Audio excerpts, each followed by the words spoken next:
Two cops thought they could humiliate a man who fit the description. What they didn't know was that Keenan Rucker had fought real battles, and he wasn't about to lose this one. There's a moment in life when everything you know about yourself gets tested, and it never sends a warning. For Keenan Rucker, that moment came on a hot Saturday afternoon outside Grady's Hardware on the edge of Bismarck, North Dakota. Keenan wasn't thinking about anything but finishing up a list his mom had texted him. Garden gloves, a hose nozzle, and a few bags of potting soil. Just regular errands. He was dressed like any other guy would be after a morning jog. Dark gym shorts, a hoodie, sneakers still a little dusty from the trail. Nothing special. Nothing suspicious. But the second he pushed the heavy glass door open, the world seemed to shift. "Hey, you!" "Stop right there." A voice barked. Keenan barely had time to glance up before two officers close and fast. Deputy Wade Carlson, a big man with a sunburned face and a permanent scowl, grabbed Keenan's shoulder hard enough to wrench his hoodie sideways. Officer Brent Marbury, younger but just as aggressive, stepped around to block the door. Keenan instinctively raised his hands, palms open. "Asterisk, what's going on?" "Asterisk," he asked, voice calm but firm. "You know damn well." Carlson snapped. Without another word, he slammed Keenan against the brick wall outside the entrance. A loud smack echoed across the parking lot, pulling the attention of everyone nearby. Families loading up their trunks, a teenager riding his bike, even an older man pushing a cart full of soil bags. Keenan didn't resist. That wasn't how he was trained. "You're making a mistake," he said evenly. Marbury muttered, yanking Keenan's arms back and snapping the cuffs tight. Asterisk two, asterisk tight. Asterisk, got yourself caught this time, huh? Asterisk, asterisk, caught doing what? Asterisk Keenan hadn't even stepped inside the store yet. A woman in a sundress froze by her minivan, eyes wide. A teenage boy pulled out his phone. An older couple whispered to each other near the cart return. People watched, but no one stepped in. "ID in my back pocket," Keenan said, voice low. Carlson ignored him. "You match the description," he barked, dragging Keenan toward their cruiser. Asterisk, what description? Asterisk, Keenan asked. Asterisk, you haven't even checked. Asterisk, Carlson laughed, short and mean. Asterisk, don't need to. You're it. Asterisk, Marbury chuckled too, like it was all some private joke. They threw him into the back seat without another word, the door slamming shut like a final insult. Keenan sat there, staring straight ahead, heart pounding, but not from fear. It was the deep, slow anger that came when you realized that no matter how much you had given, no matter how much you had proven yourself elsewhere in this moment, in their eyes, you were nothing. The squad car idled for a long time. Eventually, a call crackled to the radio. Asterisk, wrong guy. Suspect already apprehended across town. No hoodie, no gym shorts, no resemblance at all. Asterisk, Carlson cursed under his breath. Marbury's face turned red. Without a word, they yanked open the door and uncuffed Keenan right there in the parking lot. No apology, no explanation. Get out of here, Carlson barked like Keenan was some stray dog they were tired of kicking around. Keenan stood slowly, rubbing his wrists. He locked eyes with them, steady, unflinching. "You'll hear from me," he said simply. Carlson snorted. Marbury looked away. Keenan turned and walked back toward the hardware store entrance, where people still stared at him, some whispering, others pretending they hadn't seen a thing.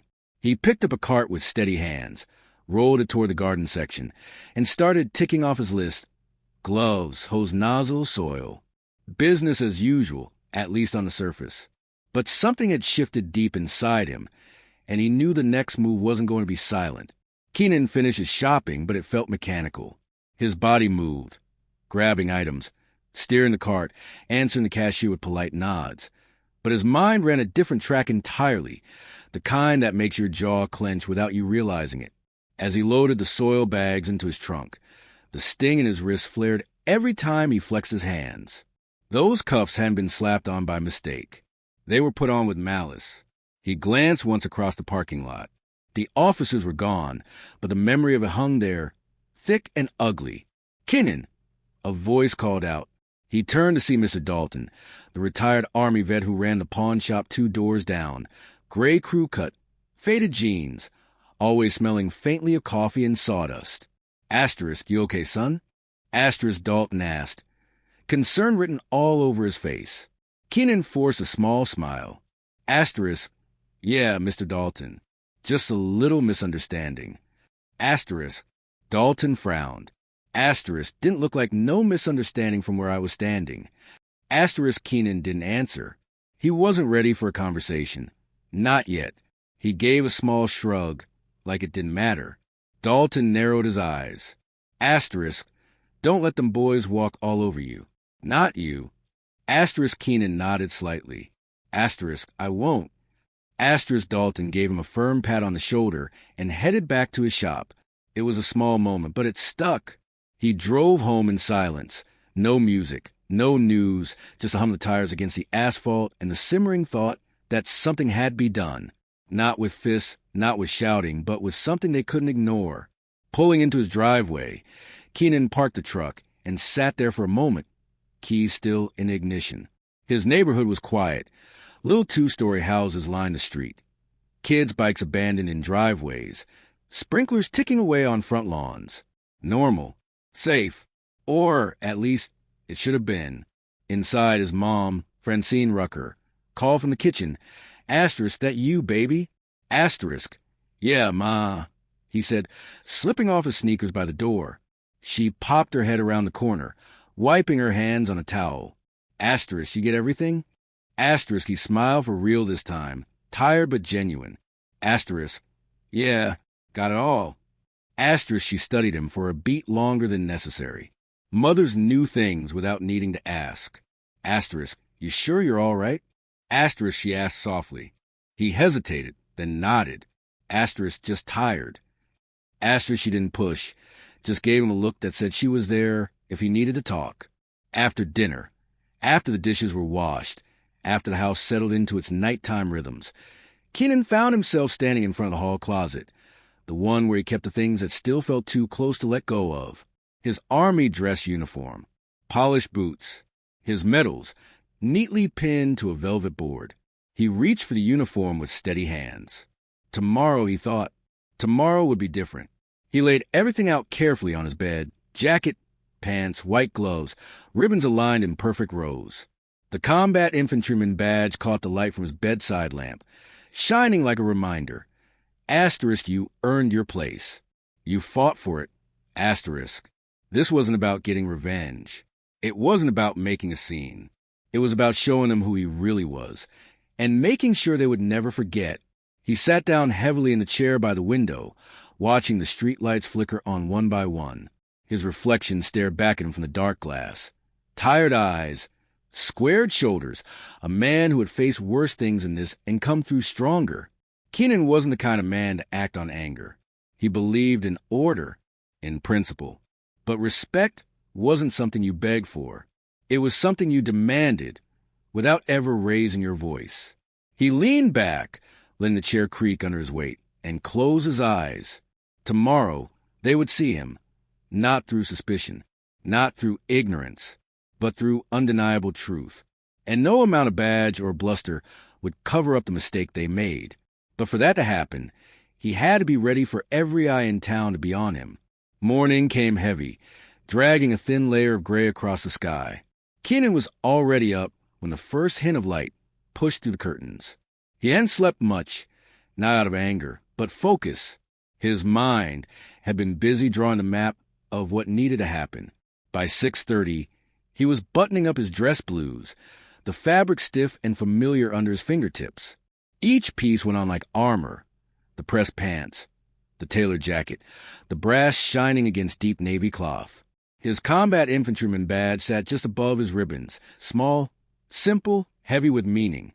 In the hallway mirror, he adjusted his tie until it sat perfectly straight. Then he slipped his boots on, polished so clean they almost looked like glass. Downstairs, Francine stood by the coffee maker, watching him with silent pride. And something else, a trace of worry. "You sure about this?" she asked, handing him a travel mug. Keenan took it, nodded once. "It's the only way they'll listen." Francine's mouth tightened, but she didn't argue. She simply pressed her palm to his chest, right over the medals. You walk in there like the man you are. Make them see it. I will. He pulled the door closed behind him, the click of the latch sounding sharper than usual. This wasn't just another trip into town. It was a reckoning. The drive to the sheriff's department was short. Bismarck wasn't a huge city, just big enough to feel like you could disappear in it if you weren't careful. As he turned on Avenue C, the squat brick building came into view, the flag out front fluttering in the cool morning air. Keenan parked 2 spaces from the entrance. He cut the engine, sat for a beat, breathing slow and steady. The uniform's weight felt good, grounding. A few people were milling around outside, a man with a clipboard, 2 women unlocking bikes from a rack. They barely glanced his way at first. Just another day. But when Keenan opened the truck door and stepped out, something shifted. Conversation stuttered to a stop. Heads turned. Eyes followed. He adjusted his gloves, straightened his shoulders, and walked toward the entrance without rushing. Every step was deliberate. Every breath was measured. Inside, the lobby buzzed softly with phones ringing and low voices. A young deputy behind the desk looked up and froze, eyes snapping wide. "Can I help you, sir?" the deputy asked, voice suddenly stiff. Keenan removed his hat, tucked it neatly under his arm. "I'm here to file a formal complaint," he said, voice even. The deputy swallowed hard. "Ah, Chief Bowden's inside. I'll let him know." Keenan nodded once and stepped aside, standing tall in the middle of the lobby. Within minutes, civilians started trickling in behind him. A woman paying a traffic ticket, a man asking about a building permit. Each of them paused when they saw him. Some whispered. One woman pulled out her phone, pretending to scroll, but clearly recording. The chief came out 5 minutes later, a wiry man with thinning hair and tired eyes. He took one look at Keenan's uniform and went pale. "Morning," Keenan said coolly. "Morning," Chief Bowden replied, voice cracking slightly. "Let's, step into my office." In a moment, Keenan pulled a folded sheet of paper from his inner jacket pocket. "I'm filing an official complaint against Deputy Wade Carlson and Officer Brent Marbury. Assault, wrongful arrest, civil rights violation." The chief's hand shook as he reached for the paper. "Understood," he muttered. And Keenan continued, letting his words fill the room. "I expect a full investigation. Transparent. Public." The chief nodded quickly, almost bowing. The deputy at the desk stared, red creeping up his neck. People kept watching, recording, whispering, and Keenan stood there like a monument to every wrong they had tried to erase. He turned, placed his hat back on his head, and walked out without waiting for permission. The bright sun outside hit him square in the face, but he didn't flinch. The day had only just begun, and the town was already buzzing to be noon. What started as whispers in the sheriff's lobby turned into full-blown conversations across Bismarck. At Darla's diner, folks hunched over coffee cups muttered his name. You see what he was wearing? Looked like a damn general walking in there. About time somebody stood up to them. Keenan went home and waited. He didn't need to chase reporters or shout his truth. The story was moving on its own now, like a slow, unstoppable tide. When Jessica Mullen from Channel 7 called, he answered politely but firmly. "I'll give my statement after the department responds officially, not before." At the station, Chief Bowden sat with his head in his hands, while Carlson paced like a caged animal. "They're making a circus out of this."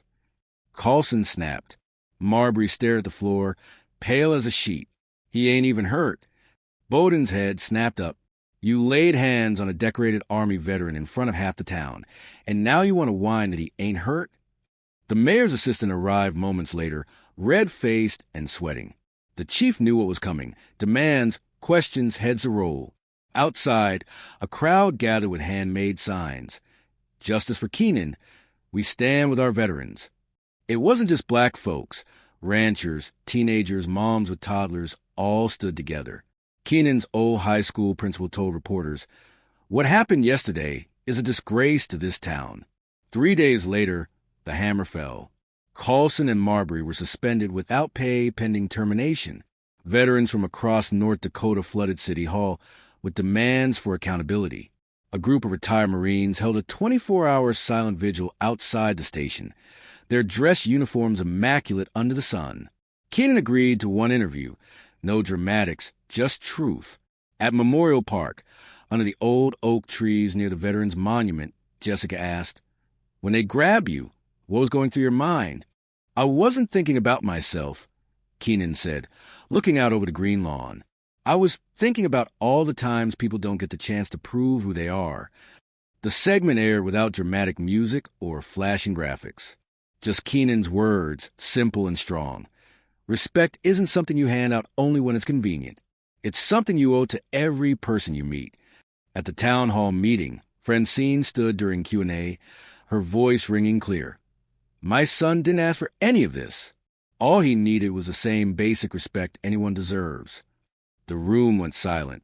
Keenan bowed his head, letting the weight of it settle. Changes came: mandatory bias training, community oversight panels. Not perfect, but a start. At Grady's Hardware, where it all began, Mr. Dalton clasped Keenan's hand. "You did good, son. You moved the line." Weeks passed. The cameras left, but something remained different in Bismarck. Strangers nodded slower at the grocery store. Kids learned his name in school. An elderly woman pressed a thank you card into his hand, without a word. One evening at sunset, Keenan sat with Francine on their porch, watching the town breathe. "You regret any of it?" she asked. Keenan shook his head. "Not a bit." The coffee warmed his hands as the stars emerged. He thought about the cuffs, the wall, the officers who'd seen him as nothing. But dignity wasn't just something you demanded. It was something you carried inside, even when no one recognized it. Tomorrow would bring more work, more lessons to teach, not by shouting, but by living the truth every step of the way. Before heading inside, Keenan touched his chest where all his battles, seen and unseen, still lived. Respect starts here.